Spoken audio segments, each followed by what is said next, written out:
Hello! Welcome back to my channel. Today I'm going to be doing another true crime video. I'm going to be doing the case of Jack the Ripper. And like last time as well, I'm going to be doing my makeup while doing it because Bailey Sarian is amazing and I love her stuff, so yeah. I've always been kind of interested in this case because it's one of those stories that you hear about in school, you learn about it in history and stuff, but I feel like I never actually knew like the true story of it. Before I do start, I do want to give just a little disclaimer. I do mean no disrespect when I'm talking about anyone in this video. I'm just doing it for purely educational and entertainment purposes. Let's get this brain. So Jack the Ripper is one of those cases that everyone knows. He's like the world's most famous serial killer, some people believe. But when I was researching this case, there were really cool things I found out that I didn't even know. The Jack the Ripper murders took place in Whitechapel, London in 1888. So 132 years ago. And at this time, Whitechapel was absolutely horrible. It was filled with crime and poverty. People were sleeping on the streets. People were just like dying in this time, and 2 out of 3 children died. In Whitechapel, there were places you could go to rent rooms by the night. Sometimes though, people just didn't have the money. This was in a time where people would work really hard, labour-intensive jobs, really long days, and they'd get next to nothing money. So a lot of people were sleeping on the streets, a lot of people were homeless. There were places called common lodging houses where people would go, but apparently they weren't very nice. And there were also workhouses, which apparently were just the worst place to go, and you would only go there if you were just desperate. I'm currently reading the book The Five at the minute actually, which is about the 5 untold lives of the women who were murdered by Jack the Ripper, and a lot of them were very poor. And Mary Nichols, she spent a lot of time in workhouses and she absolutely hated it. A lot of the time she would just prefer to stay on the streets rather than going to a workhouse, so that really shows like how bad they were. Like I said, if people had jobs, they would work really long days, really labour-intensive jobs for like very little money. After their long day at work, they would literally have like a tiny bit of money to get some scraps for dinner, like potentially a bed, maybe not even that. A lot of people would spend their money on alcohol because that was like the only nice thing in their lives. People were so sad, people living miserable lives, and if the only thing that could make them happy was some alcohol, like, I don't blame them. So all of these crimes, like I said, they took place in Whitechapel, which is the East End of London. The West End of London was like a completely different matter. That was like where all the theatres were and the bars and the restaurants, and that was like great. The only thing they used for light was like gas lamps. So the streets were pitch black. And at this time as well, they had like smog. Smog is a type of really intense air pollution. It's like really, really thick fog. There were about 1,000 prostitutes in Whitechapel in the 1800s. Men, they could get labour-intensive jobs. They were fine. Women literally got married or became prostitutes. Like, they didn't really have much options if they were poor. So there are 5 murders linked to Jack the Ripper. They're known as the canonical 5. Obviously Jack the Ripper could have killed more than 5 women. And there are 11 victims who potentially he could have killed. But there are 5 that were 100% him, 100% linked to him. And at this time the murders were happening, the news was loving it. It was documenting like every single little bit of detail. People bloody loved it. So the first victim, she was called Ann Nichols, and she was 43 years old when she died. She also went by the name Polly. She was married to a guy called William Nichols, and they'd had 5 kids together, so very busy. They'd split up, and at this time, splitting up with your husband was really frowned upon. And if they did split up, the husband would still have to keep on sending the wife money, unless they were a prostitute. If the wife was a prostitute, they could legally not send them any money. Anyway, this is exactly what she did. They split up. She wasn't really earning any money, so she decided to go into prostitution. So the night of the murder, August 31st, 1888, she was seen walking down Whitechapel Road at midnight leaving a bar, and she actually went to try and rent a bed for a night. She didn't have anywhere to live. She was one of the people who would literally make her money, and then every night she would like go and rent a bed. It's crazy, like it's a whole like different world. Imagine waking up and not even knowing where you were gonna sleep that night. So she went to this place to try and get a bed for the night, and she was actually turned down. I'm not sure if this was because she was like too drunk or she didn't have any money, but for whatever reason she was turned down. She was last seen by her friend Emily Holland at 2:30 a.m. She was like, yeah, I've been turned out of this place, I'm gonna go out and earn some money. At 3:40 a.m. a guy called Charles Cross found Mary's body on Bucks Row in Whitechapel. Soon after Charles Cross found her, a guy called Robert Paul came up and together they went and got the police. The streets were pitch black and you couldn't really see things, so a lot of the time you'd think someone was just like sleeping on the road or like passed out drunk.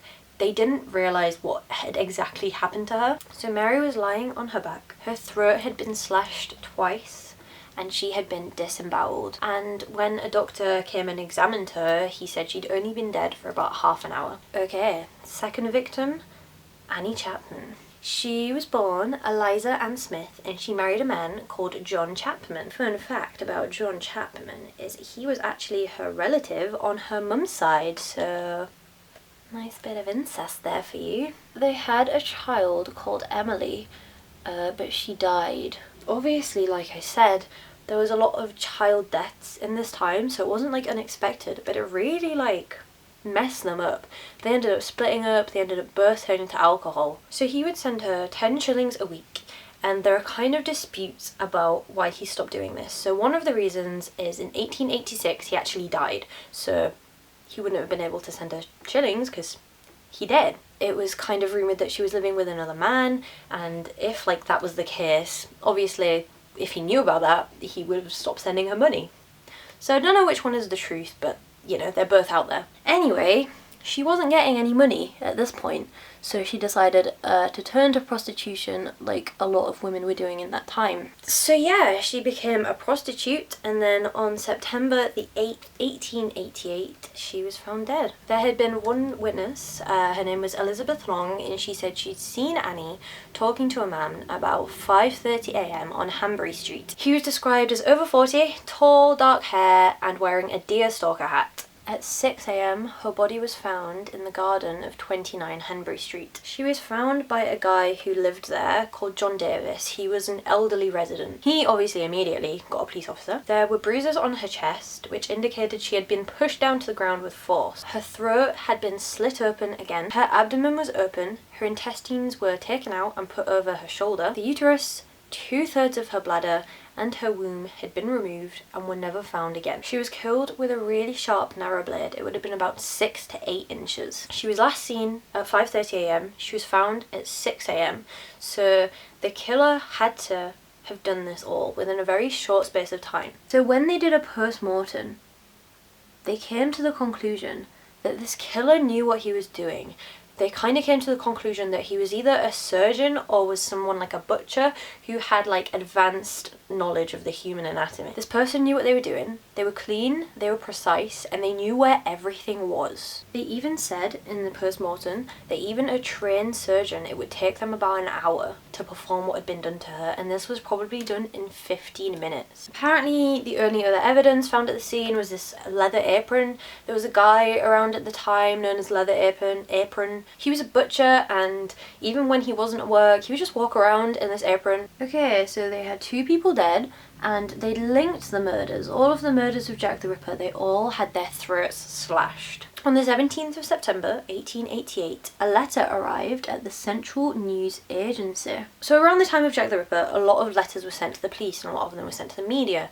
And most of them are just kind of disregarded as like fake letters or like a hoax. But there are a couple that potentially could have been sent by Jack the Ripper, and this was one of them. So this one is famously known as the Dear Boss letter. So the letter reads, "Dear Boss, I keep on hearing the police have caught me, but they won't fix me just yet.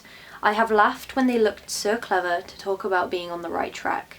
That joke about Leather Apron gave me real fits. I am down on whores and I shan't quit ripping them till I do get buckled.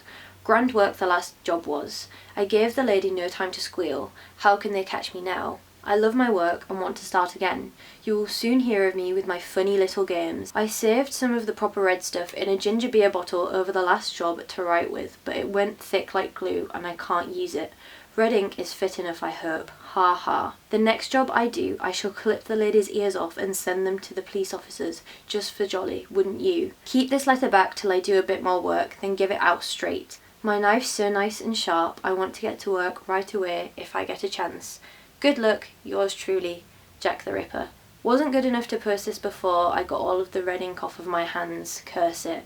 No luck yet. They say I'm a doctor now. Ha ha. So, yeah. So this letter, like, it could be fake. He doesn't really talk about stuff that people didn't already know. Like, it could have been, like, totally fake. But, you know, he's like, don't release this letter to the public.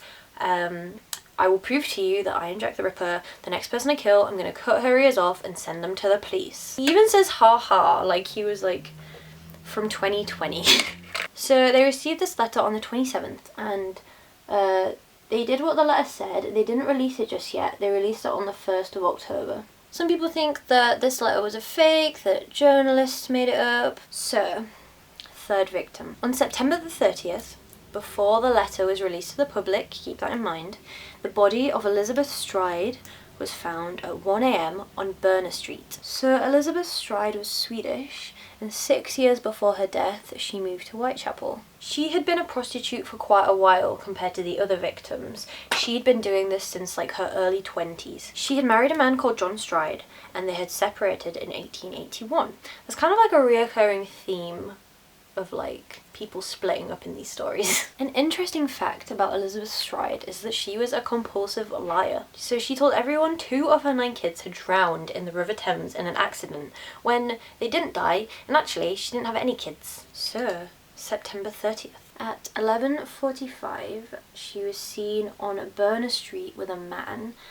He's wearing a black coat and a sailor's hat, and they were kissing. And then at 12:35 she had been seen again on Berner Street with another man. Witness said he looked like he was about 28 years old, he was wearing a black coat and a beer stalker hat, and he was carrying a long thin parcel. He had dark hair and a moustache. She was found at 1 a.m. by a man called Louis Diemschutz.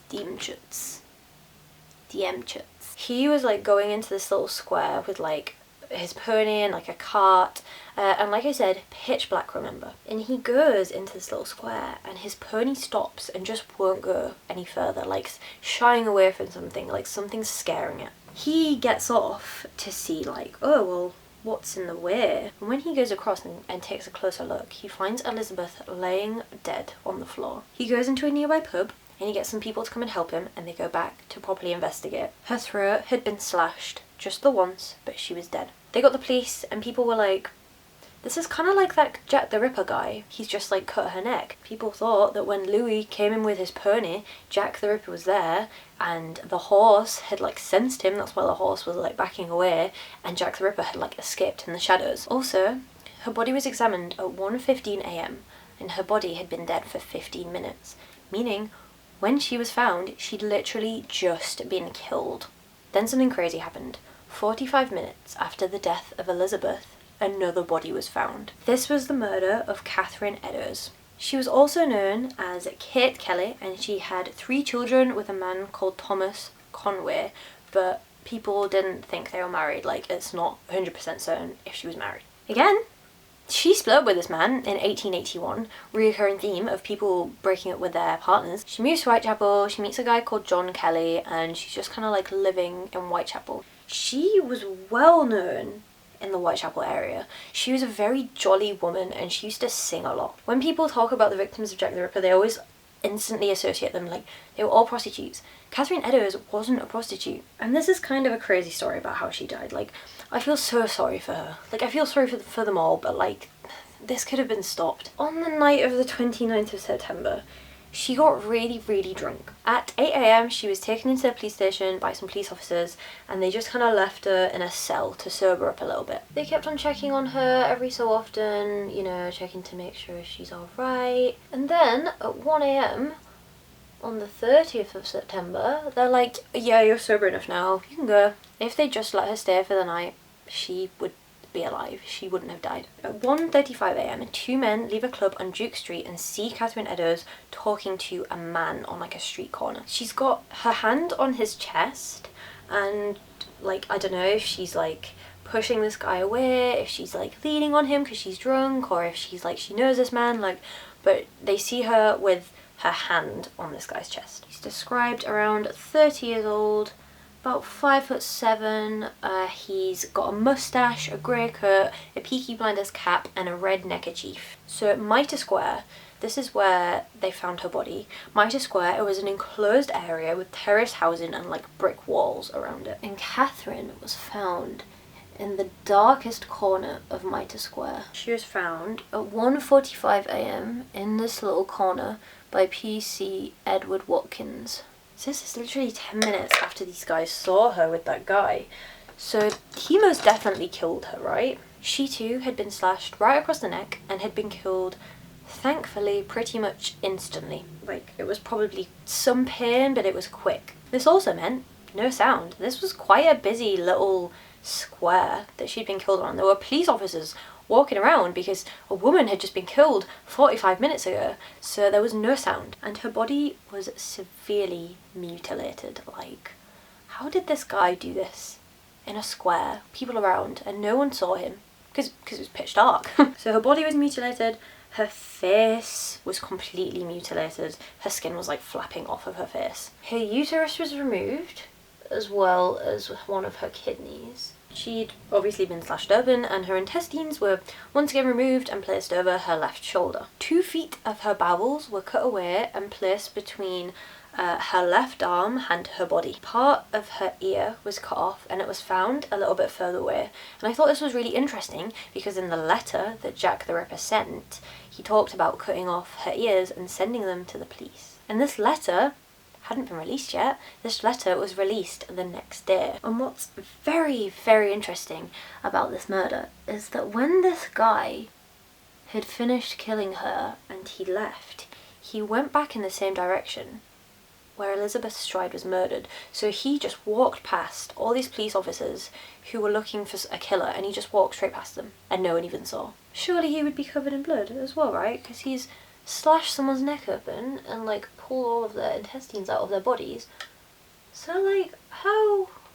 What? This is where one of the theories come from where they think maybe Jack the Ripper was a woman because a woman would have been able to walk straight past police. But I don't know. So obviously police were just like searching around all of these areas to try and, you know, find this guy. And at 2:55 they found the most vital piece of evidence, like the first proper clue. So east of the crime scene, there was this like stairwell of this house, like this apartment building or something, on Galston Street, and they found a piece of Catherine Eddowes' apron and it was covered in blood. Not just that, on the wall, written in chalk, there was a message. The message read, "The Jews are the men that will not be blamed for nothing." This is kind of around a time of racism and people just being really horrible to people of different cultures and races and stuff. They were really against like Jews and Polish people for some stupid reason. And police obviously saw this message, but they decided they didn't want to cause like riots or like arguments or anything, so they decided to wash it off. They didn't take a photo of it, they didn't investigate it, they didn't like try and get some evidence from it, they just washed it off. So the next day, October 1st, there was another letter. This was a postcard. This postcard had really, really similar handwriting to the first letter, and it also referenced parts of that letter as well, even though it hadn't been released to the world. It said, "I was not codding, dear old boss, when I gave you the tip. You'll hear about Saucy Jack's work tomorrow. Double event this time, one squealed a bit, couldn't finish straight off. Ha, not the time to get ears for the police. Thanks for keeping last letter back till I got to work again. Jack the Ripper." This postcard had to have been sent to the police department early, before newspapers had like been released. So like, you know, someone had to send this postcard early enough for it to get there, and they knew what happened, and they referenced it all letter. The letter hadn't even been released yet. Also explains why there was double murder. Didn't get to finish off the first murder, so he did the second one. He wanted to send the police officers the ears, he said in the first letter, and Catherine Eddowes' ear, like cut off her ear, but for some reason he couldn't get it. They released the first letter and people were just going crazy. They loved this. They loved the drama. They just were like, we want to find this guy. There was a guy called George Lusk and he set up a committee. The committee was called the Mile End Vigilance Committee, and they were basically set up to like roam the streets. They were set up of like businessmen, and they were there to help the police to roam the streets, catch Jack the Ripper. And on the 16th of October, Mr. Lusk receives a letter. So he received this letter and it came with a little box. This is the letter that is known as From Hell. It's a really, really like famous letter. And this letter was actually delivered with half a human kidney. So at the time, people believed that this was the kidney of Catherine Eddowes, but it wasn't. So the letter reads, From Hell, Mr. Lusk, Sir, I send you half the kidney I took from one woman, preserved it for you, to the piece I fried and ate, it was very nice. I may send you the bloody knife that took it out if you only wait a while longer. Signed, Catch me when you can, Mr. Lusk. I mean, this guy literally got sent this horrible letter and half a human kidney, so they were like going crazy. But upon a bit of further research, it wasn't Catherine Eddowes' kidney, and it was a medical student who obviously he worked around corpses, so he was able to just kind of take someone's kidney and send it, and it was all just like a prank. It's just like weird. So we've had 4 murders. This moves us on to our final murder, and this one's horrible. This is the worst murder by far. It's really bad. So the final Ripper victim was a woman called Mary Kelly. She was Irish. What's really sad is very little is known about her. Like, there's not a lot of info about her childhood or her upbringing. We just know that she was Irish and she moved to Whitechapel and she was a prostitute. In 1884, she moved to Whitechapel. She found work in a brothel, and she was also an alcoholic. She particularly liked gin. That is literally all I know. Her body was found on the 9th of November 1888. She was the youngest victim by far. Like, the other people, they were like 20 years older than her. She was in her 20s when she was murdered. She lived at 13 Millers Lane. She actually had somewhere to live as well. She wasn't renting one of those rooms by the night. She actually had a room on 13 Millers Lane. It was like a little apartment, like a 1-bedroom place. So she'd actually lost her room key, so she decided to like break her window so she could like lean through and unlock and lock her door, which isn't particularly safe, but like, okay. If you're doing that, what's the point of like locking your door? I'm sorry, it's not funny. It's just random. On the 9th of November, Mary's neighbour said she saw her stumbling home drunk with a guy who had red hair and he was wearing a bowler hat. She said that she heard her singing until about 1:30 a.m. and then it went quiet and she just assumed like she'd gone to sleep. There was a guy Mary knew called George, and he said he saw her at 2 a.m. and she went up to him and she asked him for a 6 pence to borrow to pay her rent.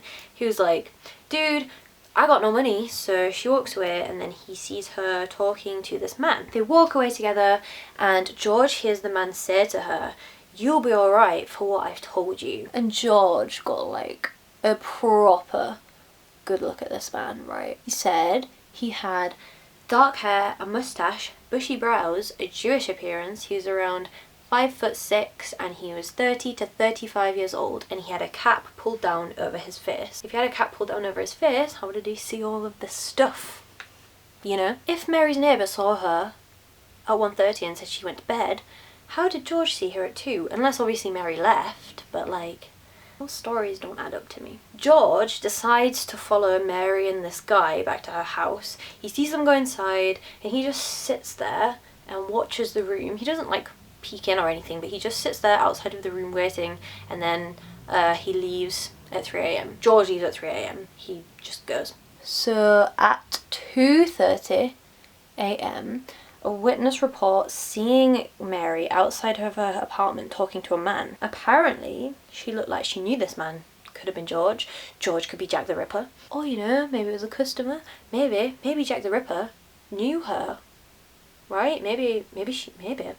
Okay, next morning, 10:45 a.m. Her landlord's assistant goes round to collect her rent, and he's knocking on the door and she doesn't answer, so he peers in and he sees her dead. She had the worst murder. Hers was so disgusting. Like, she had been completely mutilated. Like, there are actually pictures of the bodies online. Like, you can find the pictures online. I'm not going to show them because they're gross, and you know, if you want to go and look that up, feel free to, but I'm just not going to include them.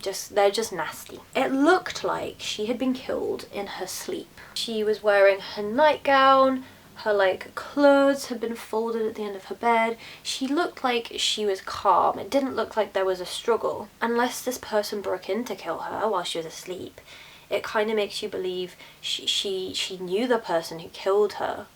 Maybe not. Maybe I went just like completely like off track there. She had been completely disemboweled, partially skinned. Her thigh bone was completely like down to the bone. Like in the photo online, you can literally see her bone. Not all of her body was skinned, but just like partially skinned. Her breasts had been cut off. One of them was near her head.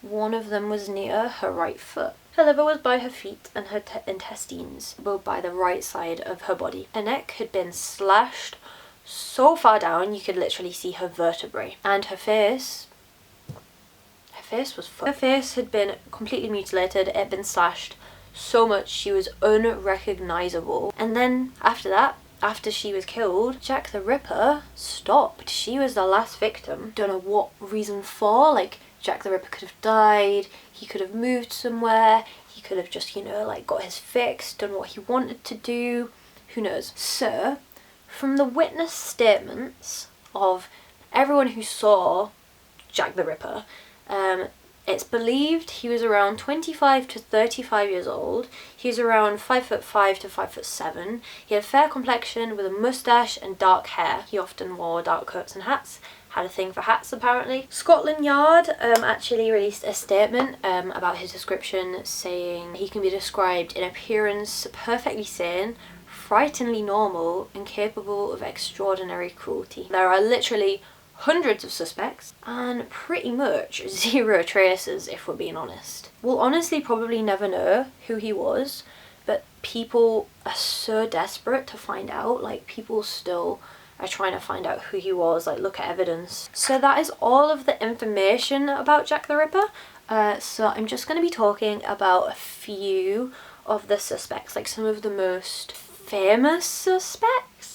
So there's a guy called Sir Melville MacNaughton, and he was like in the police, and he was on the case, and he had 3 main suspects. So I'll start off with those 3. The first suspect was Montague Johnson Druitt. So his uncle and his cousin were doctors, and he had an interest in surgery and practice in medicine, and he kind of did a bit of that near the Whitechapel area. His mum went insane apparently, and he wrote a note. They like found a note where he had written down saying he thought he was going insane as well. And then after the death of Mary Kelly, he was found 4 weeks later dead in the River Thames. So his death and the end of the Jack the Ripper killings kind of coincided very well. Suspect number 2. This is a guy called Michael Ostrog. He was a Russian criminal. He was known for having homicidal tendencies, and he was actually in an asylum for a little bit. He could never ever provide an alibi for where he was at every single murder. So suspect number 3. This guy was called Aaron Kosminski. He was a Polish resident to Whitechapel. He also spent some time in an asylum after 1889, and then he stayed there till he died in 1919. So him going to the asylum links up perfectly well with the last murder. And he hated women. He hated women, especially prostitutes, so he had a motive. And his appearance matched Jack the Ripper very, very well. A guy called Russell Edwards, he bought this shawl at an auction, and apparently this shawl belonged to Catherine Eddowes. And he spent loads of money, and he got it kind of like DNA tested. And there was DNA of Kosminski on it. Like, they were like, dude, there's DNA of this guy on the shawl. This guy is Jack the Ripper. And I remember when this happened, it was like everywhere. Like, people were going crazy, like, oh my god, we finally found Jack the Ripper. Like, breakthrough, right? Wrong. So there was a 99% match of this guy on this shawl. So it was like, clearly he's Jack the Ripper. The guy who tested the shawl, he got it wrong. He'd not tested it to Kosminski. He'd actually matched it to the DNA of people in Europe. So the DNA matched like 10,000 people. So obviously Kosminski was on there because the DNA matched people in Europe. Like I said, people thought that Jack the Ripper could have been a woman. She was known as Jill the Ripper. And it would kind of like make sense. Everyone all this time was looking for a man, so she would have been able to go past police and completely avoid suspicion, like completely. And if she was a midwife or something, that would explain why she had blood on her. The only thing I have against this theory is every single witness, like eyewitness, said they were a man. The next suspect is Prince Albert Victor Christian Edward, so Queen Victoria's grandson, I think. Now this is such a popular theory, and I just think it's a bit silly. Honestly, if I'm being honest. The theory is Prince Albert, this guy, he had a child with a woman who lived in Whitechapel. She was a shopkeeper, and Queen Victoria was very unamused about this. So she demanded that every single person who knew about this child would be killed. But I don't think it really adds up, because none of the victims knew each other. So like, what are the chances they didn't know each other but they all knew this shopkeeper? Why would they have to like do Jack the Ripper? She's the queen. She could just get someone to like come and kidnap them off the streets and put them in an asylum, and we're like, oh yeah, they went crazy. Like, also, if Albert was Jack the Ripper, like, yeah, they could have hired someone else, but if he was Jack the Ripper, he like had an alibi for pretty much every murder. Like, he was in London for I think one of the murders, so he couldn't have been Jack the Ripper physically. The next suspect is a guy called Walter Sickert. So this guy was a painter, and he was obsessed with Jack the Ripper. He had so many paintings dedicated to Jack the Ripper. He had a painting called Jack the Ripper's Bedroom. He like painted like women in bed, and it was kind of like similar to Mary Kelly's bedroom, and it looked like the position that she was laying in. He also used to like dress up and like cosplay as Jack the Ripper, and obviously cosplaying wasn't a thing yet. This guy was a huge Jack the Ripper fan, and it's a bit weird, like it's a bit morbid, but maybe that's all he was. Maybe he was just like, oh, this guy, he's so cool, I hate women and prostitutes too. Yo. Also, an interesting theory about this guy, some of the letters that the police received, they were from like this batch of paper that Sickert had. So there was this like handmade paper, and there was only 24 like pages of it, and Sickert owned like these pages, and they matched some of the letters, like some of the Jack the Ripper letters, so people are like, I feel like the letters were all fake anyway, to be honest, so I feel like that's a stupid theory, and I don't think it's him. I think he was just a fan. The next suspect is someone called Joseph Barnett, and I kind of like this theory a lot. So you remember me saying how Mary Kelly had a roommate? It's this guy, Joseph. And a lot of people think that like he was in love with her. He used to tell people that she was his wife when they were just roommates. He did not like the idea that she was a prostitute, and he did not like the idea that she was drinking. They'd had an argument like 10 days before she died. Anyway, he left. He didn't see her again. Like, that was the last time he saw her alive. So people believe that he really didn't want her to be a prostitute, so he was being Jack the Ripper, going out killing other prostitutes to put her off. And maybe what happened is he went back to try and talk to her, and they had an argument, and he killed her out of rage, and it would explain why the killings just like stopped. There wasn't sign of a forced entry, there was no sign of struggle, so maybe it's because she knew the guy, maybe it was him. I don't know, I kind of like the theory, but it's definitely got its flaws. Next suspect, James Maybrick. So there's this website, and it's like devoted to people trying to find out who Jack the Ripper was, and this is like one of the main suspects. Like, people love this theory. He was called James Maybrick, and his death coincided with the end of the Ripper killings. He worked as a cotton merchant, and he lived in Liverpool. I kind of feel like this doesn't make sense because he literally lived in Liverpool, but people think because the killings only happened on weekends, this person had to be like a person who worked, and he would have his weekends off. He could go down to London, even though it would literally take him like so long to get down to London and come back, like so long. Anyway, he is a suspect because underneath his floorboards, like after he was dead, they found like this diary. This guy found this diary, and it basically like talked about all the killings of the women, and talked about like, it had like a quote in saying, "Yours truly, Jack the Ripper." So everyone was like, whoa, this guy, he was Jack the Ripper. The guy who found this diary though, he admitted to writing this diary. He was like, oh yeah, I made it up. And then a little bit later he went back on that and he was like, oh actually I didn't write it, this is real, I really found this. So it doesn't really add up. There was also a pocket watch that was found with all of the initials of the Ripper victims on it, and then it also had engraved "I am Jack" and "J. Maybrick." The diary and the pocket watch, they were taken into like forensics to be like evaluated, tested, and they were said to be from that era. They definitely weren't new, they weren't modern, but like it's hard to say exactly when they were done. And you know, it could have been fake. He could have just been a fan. One more suspect and then I'm done, I promise. So the last suspect I'm going to be talking about today is H.H. Holmes. I really like this suspect. I think he's really interesting. If you don't know who H.H. Holmes is, he is an American serial killer. He made this like hotel in America in like 1890, and it was known as a murder castle, and people would go and stay in this hotel and he would kill them. They would never leave. And he like had this basement and like underneath the hotel, and he would like cut all the bodies up, and nasty. He started building his murder castle in 1889, so 1 year after the killings.